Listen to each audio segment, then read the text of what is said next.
Anita had been battling Hodgkin's lymphoma for nearly 4 years, and by early 2006, her body was ravaged by the disease. Her organs were shutting down, her skin was covered in lesions, and she was in a wheelchair, barely able to move. On the morning of February 2nd, 2006, she slipped into a coma, and her doctors told her family she had only hours to live. As her Anita physical body faded, Anita felt herself detaching from it, entering a state of expanded awareness. She could still perceive the hospital room, her grieving husband, the doctors rushing around, but she was no longer confined to her body or its suffering. This is not fiction or a metaphorical tale. Anita Moorjani is a real woman alive today who physically died in a hospital bed and came back with a message that has since transformed millions of lives around the world. Born in Singapore to Indian parents and raised in Hong Kong, Anita grew up straddling Eastern and Western cultures, often feeling torn between tradition and her own identity.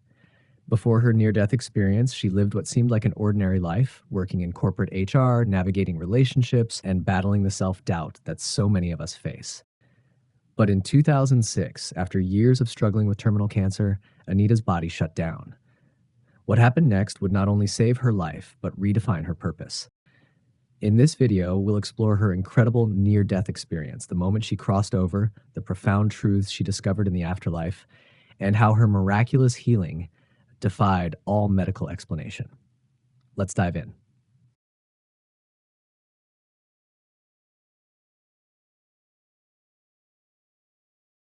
In this transcendent state, Anita found herself in a realm of indescribable love and clarity. She describes it as a place where time and space dissolved, and she was enveloped in a sense of oneness with the universe. She became aware of a higher wisdom, a knowing that all of existence is interconnected. Fear, judgment, and separation were illusions. What was real was pure, unconditional love. She understood that her cancer was not a punishment, but a manifestation of her own deep-seated fears, self-criticism, and inability to prioritize her own worth.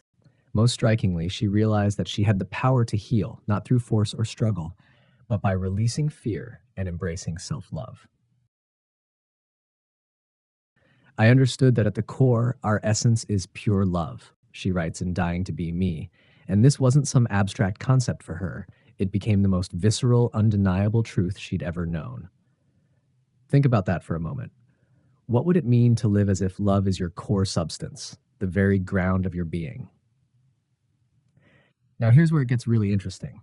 In that expanded state, Anita didn't just feel connected to the universe, she was the universe experiencing itself. Time and space, they melted away like ice in warm hands. And get this, modern quantum physics actually has terms for this kind of experience. They call it non-locality, that spooky phenomenon where particles remain connected across any distance. Einstein himself called it spooky action at a distance, but for Anita, it wasn't spooky at all. It was homecoming. I realized that we're all facets of that one consciousness, she writes, like countless diamonds sparkling in one light.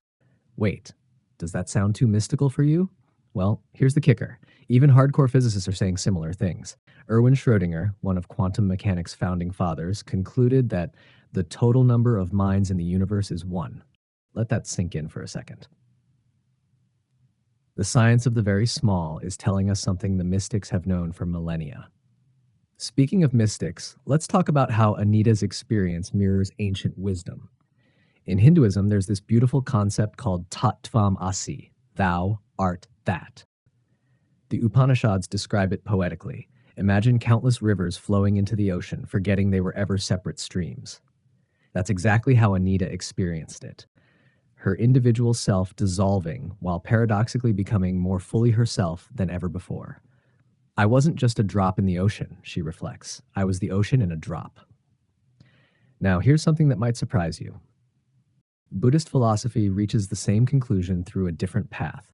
They talk about emptiness, but don't let the word fool you. It doesn't mean nothing exists. It means nothing exists separately. When Anita realized that fear and separation were illusions, she was echoing what the Buddha taught 2,500 years ago. Thich Nhat Hanh calls this interbeing, the understanding that a flower contains the whole cosmos, the sunshine, the rain, the soil.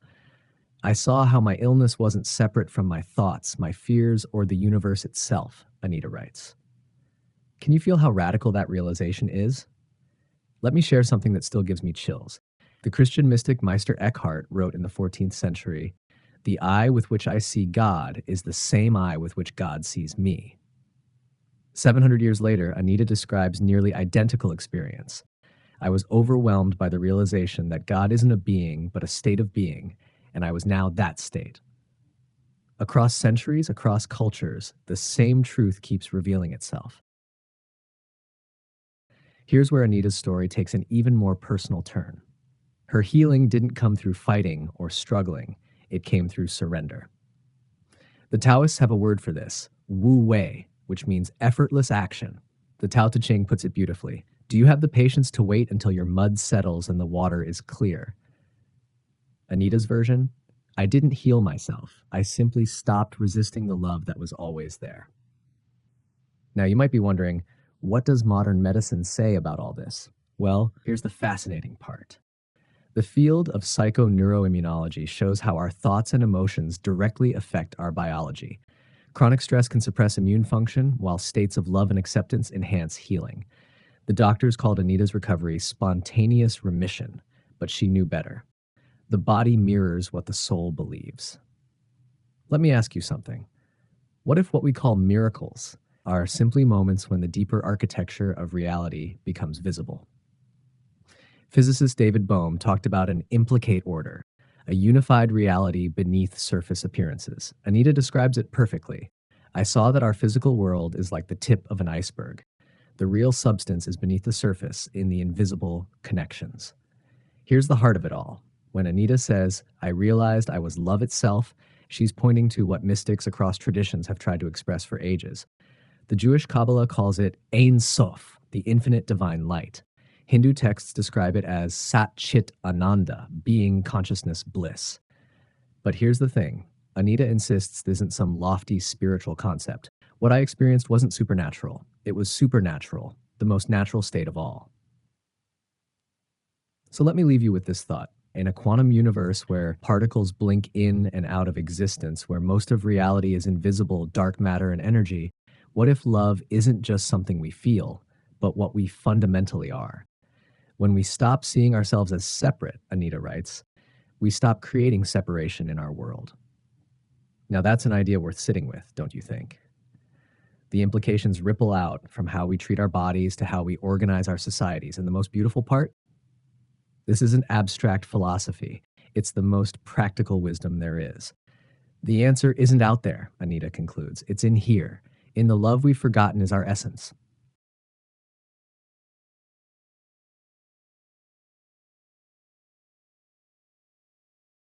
Her illness wasn't random.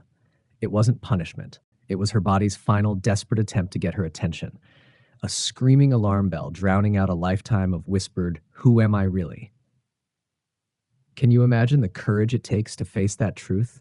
That every time she'd silenced her own voice to please others, every moment she'd contorted herself to fit expectations, she'd been turning away from her most sacred responsibility, to honor the extraordinary being she was born to be. But here's where the story turns from heartbreaking to luminous. In that realm of unconditional love, Anita wasn't scolded for her mistakes. There was no wrathful deity keeping score. Instead, and this is what brings me to tears, she was embraced with a love so vast it erased every ounce of shame. I finally understood, she writes, that my worth wasn't something to earn. It was my birthright, as natural as my heartbeat. Let that sink in for a moment. What if your deepest wounds, the times you abandoned yourself, the masks you wore until they fused to your skin, were never held against you? What if the universe has been whispering all along, you were loved even then, you're loved now, you'll be loved forever? This is the radical grace Anita brought back. That your flaws are just love stories waiting to be told, Morad. That healing begins when you trade what will they think for what makes me feel alive. The purpose of life isn't to become perfect, but to become present to your messy, magnificent, authentic self. So here's the invitation shimmering in Anita's wake. The next time you feel the weight of expectations, your family's, society's, even your own, remember, the most revolutionary act is to choose yourself, not selfishly, but sacredly. Because the world doesn't need another muted version of you. It needs your uncensored laughter, your inconvenient truths, your wildly beating heart. As Anita would say, you weren't sent here to earn love. You were sent here to express it with every imperfect, glorious breath. Now tell me, what part of yourself have you been withholding from the world? And what might happen if you let it bloom today?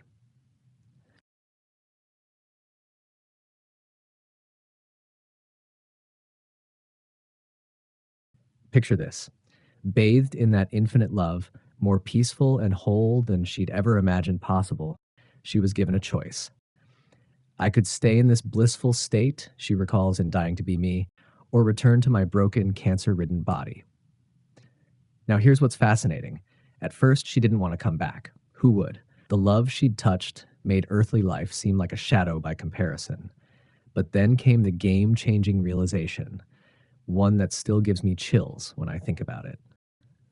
I understood that if I returned, my healing could help others see their own divine nature. Can you imagine that moment?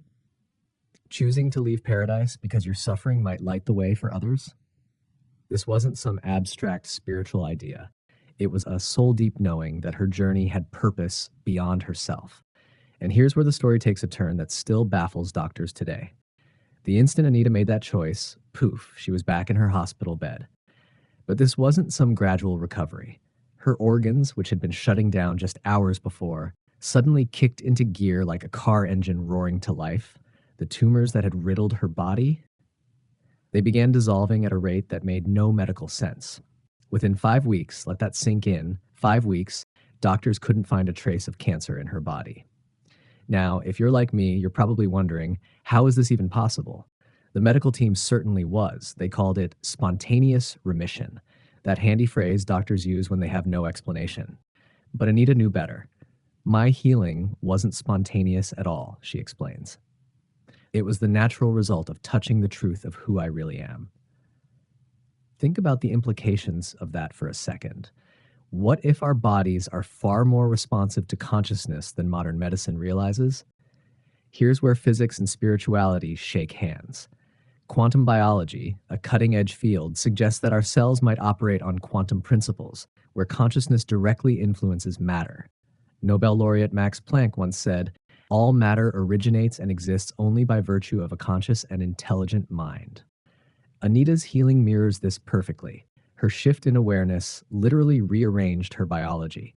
In Hinduism, this aligns with the concept of Maya, the illusion that separates us from our true divine nature. The Bhagavad Gita teaches that the soul is never born and never dies, just as Anita experienced when she realized death wasn't the end, but a return to our true state. Her return wasn't a failure. It was a sacred contract to embody that truth here on earth. Buddhism, too, speaks to this moment of choice. The Tibetan Book of the Dead describes the Bardo state, a liminal space where the soul decides whether to move toward liberation or return to a physical form. Anita's decision to return echoes the Bodhisattva vow: I choose rebirth to serve all beings. Here's the part that really makes my hair stand on end. This wasn't just some feel-good miracle story. Anita's recovery defied everything we think we know about biology. Organs don't just reboot like computers. Stage 4 cancer doesn't vanish in weeks. And yet, it did. The doctors had the scans to prove it. They kept running tests, Anita remembers, because they couldn't believe what they were seeing. What this tells us is absolutely revolutionary. If consciousness can override what we consider immutable biological laws, then we've been looking at health, at reality itself, completely backwards. I didn't heal myself through force or willpower, Anita clarifies. I simply stopped blocking the love that was always there to heal me. Isn't that a radical thought, that maybe healing isn't something we do, but something we allow? Christian mysticism offers a parallel here. Jesus' healings in the Bible often included the phrase, "Your faith has made you well." Anita's story reframes this. It wasn't faith in an external savior, but faith in her own divine nature that sparked her healing. As medieval mystic Julian of Norwich wrote, "The soul is so intimately united to God that it is one with him." Let me ask you something personal. How many of us walk around with invisible tumors of self-doubt, with metastasizing fears that slowly shut down our vitality? Anita's story suggests that the same power that healed her body is available to all of us. The difference wasn't that I received special healing, she insists. It's that I experienced the truth that had always been true, that at our core, we are whole. So here's the million-dollar question. What if our bodies are just waiting for us to remember who we really are? That beneath the diagnoses and limitations, there's a blueprint of perfect health encoded in our very being? Anita's journey shows us that when we touch that truth, really touch it, the physical world has no choice but to rearrange itself accordingly. Now, I don't know about you, but that makes me look at every so-called incurable condition in a whole new light. The implications aren't just personal, they could revolutionize our entire healthcare system. The body mirrors the soul's beliefs, Anita says. Change the belief, and the body must follow. So the next time you hear someone call something medically impossible, remember Anita Moorjani, the woman whose body rewrote the medical textbooks because she discovered the healing power of unconditional love. If that's not a message worth sharing, I don't know what is.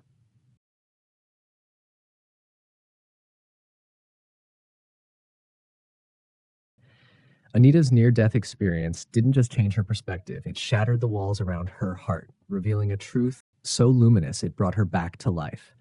As she writes in Dying to Be Me, I was bathed in a love so intense, so all-consuming, that I knew it was the very essence of who I was and who we all are. In that realm of pure love, she wasn't judged for her flaws or measured by her achievements. She was embraced by a force that whispered what she later called the most important truth I've ever known. You are enough exactly as you are right now. This realization didn't just heal her body, it rewired her soul. Anita describes how all the fear that had ruled my life, fear of not being good enough, of failing others, of not being loved, melted away like snow in sunlight. She came to understand what she now teaches. Illness wasn't my body failing me, it was my body's final, desperate attempt to show me I was failing myself. Anita returned with a fire in her spirit, not the kind that burns, but the kind that illuminates. Her words from the book capture this transformation. I realized that loving myself wasn't vanity, it was sanity. That the more I valued myself, the more life reflected that value back to me. Her message pulses with these truths. Your scars are not mistakes, she writes. They're proof that love can rewrite any story. The universe isn't against you, it's within you, she discovered. That ache you feel, it's not emptiness. It's your soul remembering how loved you are. And perhaps most revolutionary, you don't need to change to be worthy. You need to know you already are. This isn't about positive thinking. It's what Anita calls the daily practice of coming home to yourself. As she puts it, true healing begins when we stop asking, am I good enough, and start declaring, I am here.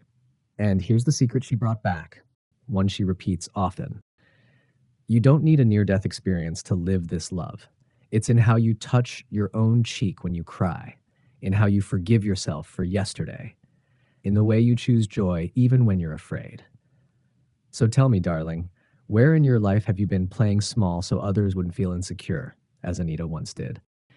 Because her greatest lesson wasn't about dying, it was this. The purpose of life isn't to find yourself, it's to remember you were never lost.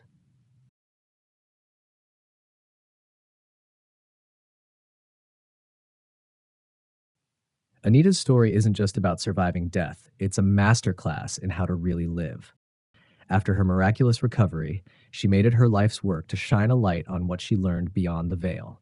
Her best-selling book, Dying to Be Me, exploded across the globe, translated into 45-plus languages, because it speaks to something universal in all of us. Through her talks and workshops, she's become a beacon for radical self-love, showing millions how to dissolve fear and embrace their authentic selves. What makes Anita's message so electrifying? She's not some untouchable guru. She's a woman who's walked through hell and come back with maps for the rest of us. Her words resonate with cancer patients and CEOs, spiritual teachers and scientists alike, because she reminds us of a truth we've always sensed, but maybe forgot. Love isn't just what we feel, it's what we are. So if you've ever lied awake fearing death, questioned if you're enough, felt there must be more to existence, then this journey was for you. Anita's life is living proof that our deepest healing begins when we stop wrestling with reality and start surrendering to love's intelligent flow. Before you go, if this resonated with you, do us both a favor, hit that like button. It helps these messages reach more seekers like you. Subscribe for more content that bridges science and spirituality. Comment below. Have you ever had an experience that shifted your understanding of reality? Share this with someone who needs to hear Anita's message today. Because in a world of fleeting content, this is wisdom that can literally transform lives. From the bottom of my heart, thank you for watching. Remember, the love that healed Anita lives in you too. Until next time, keep awakening.